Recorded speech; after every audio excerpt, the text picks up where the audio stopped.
John Harbaugh was on an ESPN show with Kevin Clark, and he made a statement that is just factually true. It's factually true, but it's been a narrative against Lamar Jackson. And so the usual culprits that like to not give Lamar Jackson all the credit that he 100% deserves, they've been having to do some mental gymnastics with this fact that defies everything they've been saying about Lamar for years. Okay, so before we get to the national media's reaction, let's get to what John Harbaugh had to say about Lamar. Basic, simple thing. Lamar is a passer. Yeah. He is a historically good passer, and that's really quite a statement because of the narrative that's been surrounding him ever since the beginning. Lamar Jackson can throw the football. He can throw it every kind of way. He can make every kind of throw any kind of way you want. He's as good as any passer that there's ever been, and I think now the numbers are proving that. So that's the thing I'm kind of a little bit proud of, but also a little bit like, okay, here we go. What have we learned from that? You know, you can take even big picture. You can say from a society standpoint, football standpoint, what do we learn from that? What kind of questions do we ask ourselves? But Lamar Jackson as a passer is historically great.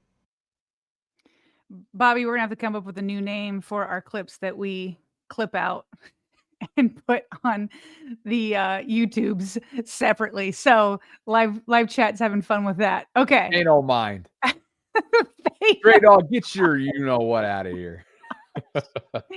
Everybody with their minds in the gutter. Okay.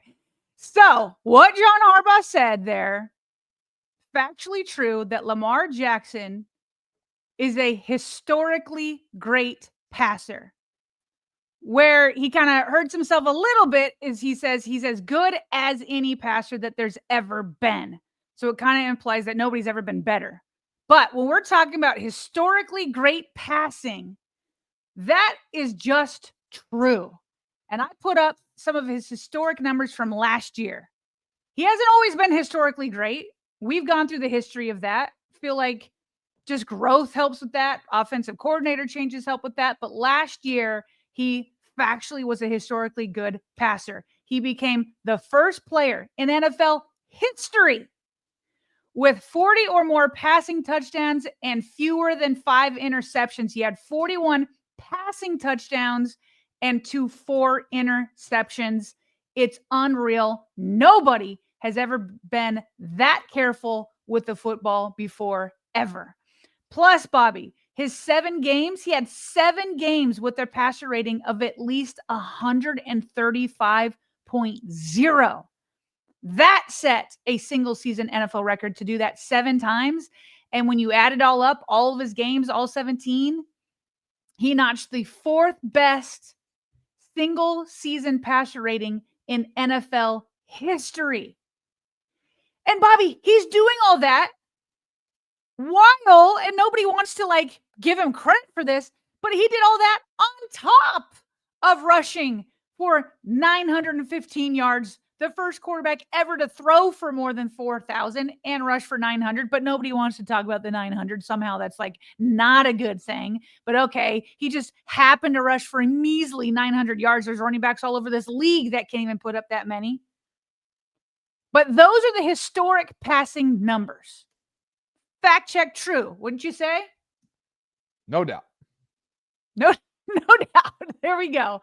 All right. So people have taken that soundbite, and maybe we'll start with First Take and Ryan Clark. Because Ryan Clark he had to admit that this is true.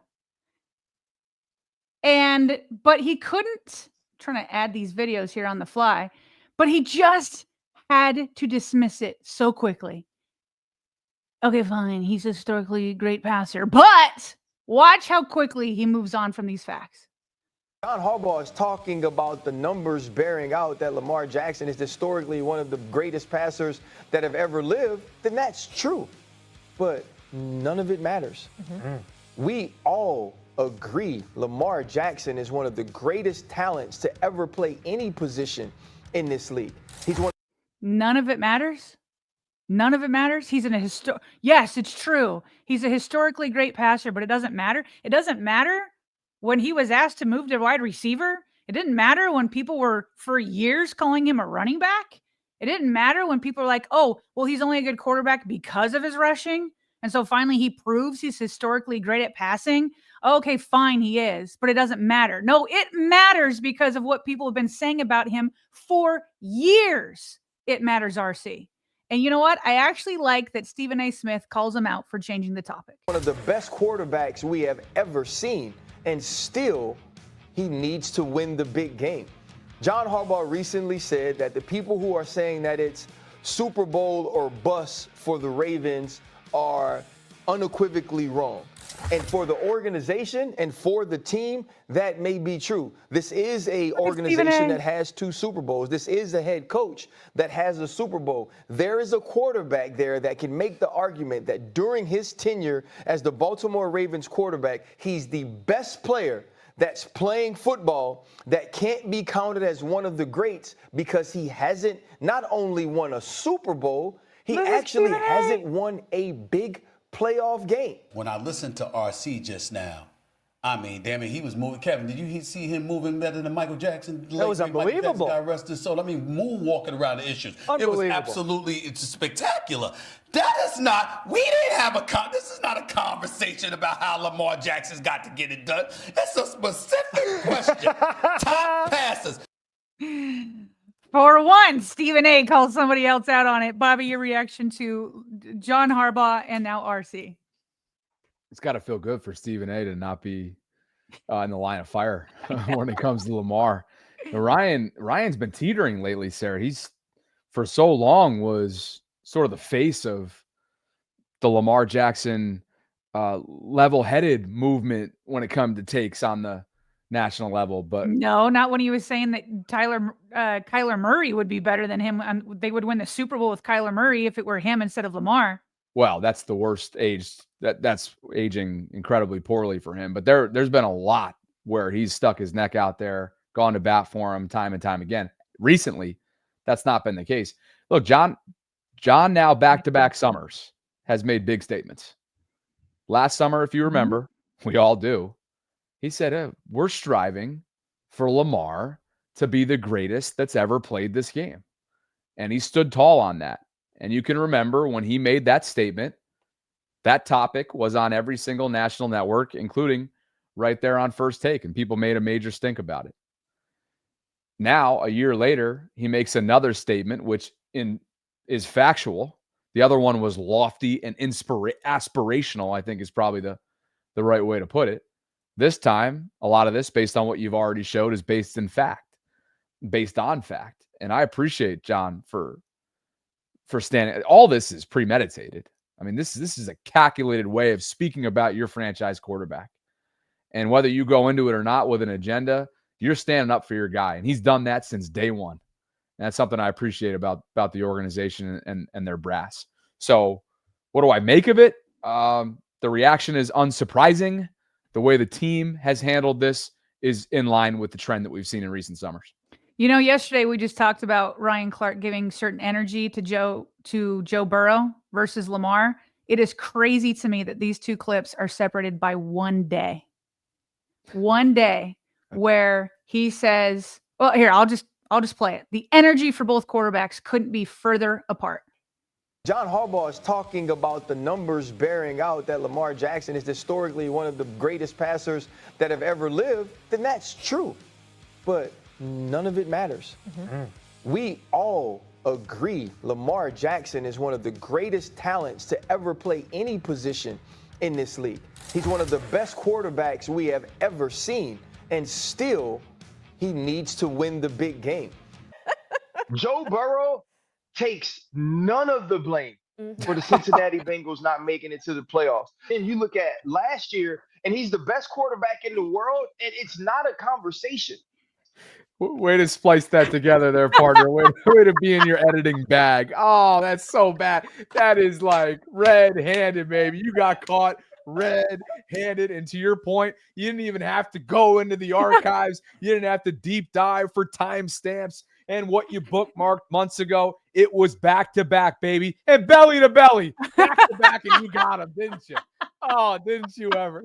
1 day apart. The energy for a quarterback that hasn't been to the playoffs in 2 years is the best quarterback in the world last year, and he deserves no blame. This other quarterback that has been to the playoffs every single time he's healthy, including the last several years, is a 2-time MVP, and now is being shown that he's a historically great passer, but it doesn't matter. It doesn't matter. Doesn't matter for Lamar. No blame for Joe Burrow. It's unreal. It's unreal in back-to-back days. In his tracks. Red-handed. Oh my gosh. Okay. One other person that had a little bit of a meltdown, if you will, about John Harbaugh's statement is, to no surprise, as you said, you haven't been surprised, is Nick Wright. He is having a hard time with John Harbaugh's statements. Greatest quarterback to ever play involves leadership, intangible toughness, and his running. He's now saying, throw all that aside. Just pure passing. He's as good as anyone there's ever been. And even the biggest Lamar Jackson fans, I think, don't think he's one of the 10 greatest passers that's ever played. He had an unbelievable season. I don't think, Brew, you think he's, again, I'll do it again. We'll see. Mahomes break.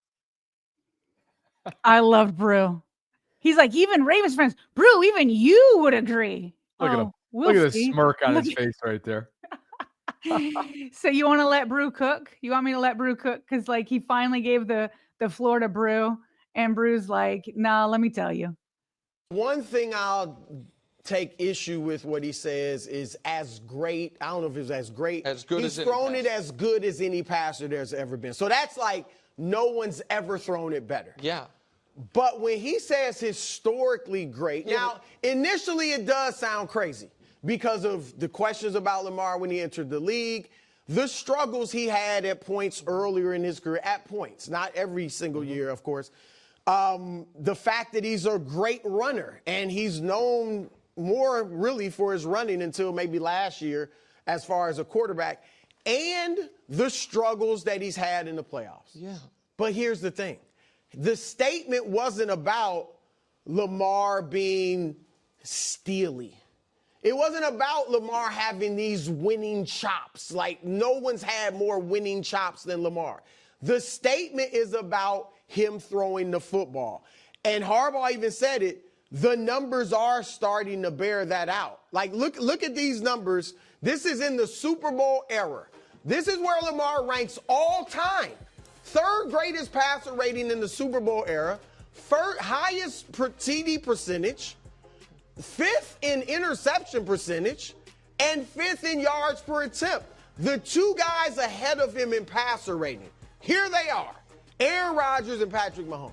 Very good. Now, he's never going to throw for a ton of yards because they don't throw it. He does not throw it. He has had, and this is another reason it sounds crazy, because he doesn't throw the ball a lot. Right. He's thrown it 500 times. Never in his career. He's never had a season throwing 500 passes or more. Mahomes, 6 out of his 7 years, has thrown it 500. The one he didn't, he only played 14 games. So that just shows you. But the reason he doesn't pass it is not because he can't throw it. Early on, maybe. But now it's because the dude is such a great runner. Oh, and now we got Derrick Henry, too. So, and here's the other thing, Nick. He put up those numbers and has never had a great wide receiver. Well, but that's a little chicken and the egg. Okay, here's what's hilarious that's also a day apart, Bobby. Because there he is throwing up all the facts, right? He went through all the numbers. We know them. But then the final statement that he's done it without great receivers. And then you hear Nick chime in, well, that's chicken or the egg. So he's trying to be like, well, is it because he doesn't have great receivers because Lamar hasn't developed them? I'm not joking. Earlier this week, this is just the RC energy that we just talked about. Earlier this week, Nick Wright was ticked or maybe it was last week, ticked that the Ravens were ranked the #1 roster. And he was talking about how bad the receivers are.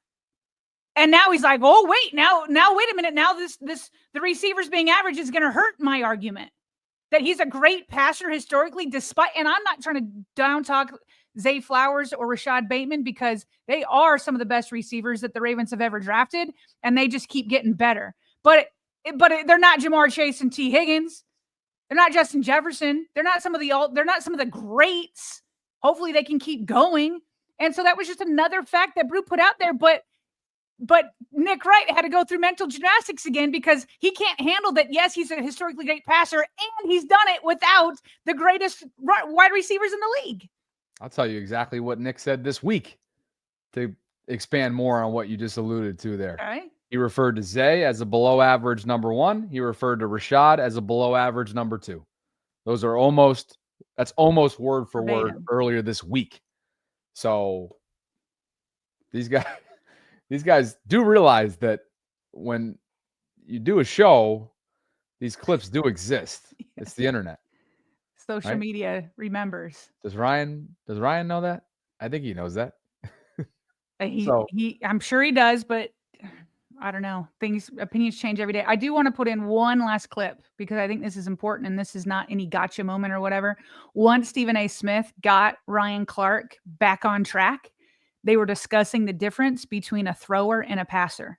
Okay. And I think I actually agree with this one with Ryan Clark on like whether you're discussing whether somebody's a good passer versus a good thrower. So here's what they have to say there. Different. No, listen, listen, because here's the thing. I know a lot of people that can throw that can't pass, right? We say completing a pass. We don't say completing a throw because passing the football is about what the actual success rate of the pass is. It's not, hey, I'm back here, I throw, it looks the right way, I'm just sitting in the pocket, right? So when Sam Hubbard rushes Lamar Jackson and he stiff arms him to the ground and he rolls out and he completes a pass for a touchdown, that's not just about the throw. That's about completing the pass. So, like, when you look at the way they threw the football, it was one thing. But when you go to passer of the football, that's why Aaron Rodgers climbs to the top of the list, is because his ability to push the football, be great statistically, but also not turn it over. And Lamar Jackson has also mastered that. How can I be great with the football? How can I be aggressive with the football, but also protect the football? That's part of passing. And I think Kevin was getting there as well. As great as Lamar is as protecting the football and producing in the pass game, let's not just say in throwing the ball, let's go first half of Buffalo, that's where he lost it a little bit. Right, he had a great second half. And so for Lamar, with Molly asking, can he win a championship? I think this is the year. Yeah. Finally comes around. But the reason why I wanted to play that, Bobby, is because a lot of times people will be like, Lamar's a great passer. What about, and they'll look at like the statue quarterbacks, right? And that they just, stand there and maybe throw a beautiful spiral or whatever. But they can't do what RC just said with like this stiff arm and I'm running and I'm creating something new. And we see that almost every week from Lamar. And so it's like, what's a historically great passer? Somebody who just stands there and quickly gets the ball off and has a ton of volume, who is passing more than 500 times in a season where Lamar's not, or somebody that's historically effective and efficient while stiff arming and extending plays and this and that. And so I do think that if somebody wanted to argue that somebody else has a prettier ball or just as a statue or this and that you're talking about in RC's words, a thrower versus somebody that's just going to get the job done and making sure the completion is there and that you're gaining yards and you're gaining touchdowns. That is Lamar Jackson. My final footnote was just going to be expanding right on what you just said, the efficiency note, because that's probably Lamar's maybe best calling card in all of this, is that he has become ridiculously efficient. And if you think about if he were to be asked, or if the scheme were to change at one point in his career where he is tossing it more than 500 times a year, what that efficiency does, it could go both ways. He may not become as efficient because that's just a bigger sample size, or it could go the opposite with the way that this offense is built around him. He could be even more efficient. So good breakdowns there. A lot of it is not surprising. You caught him red-handed. I really enjoyed the spliced video. Hopefully everybody did as well.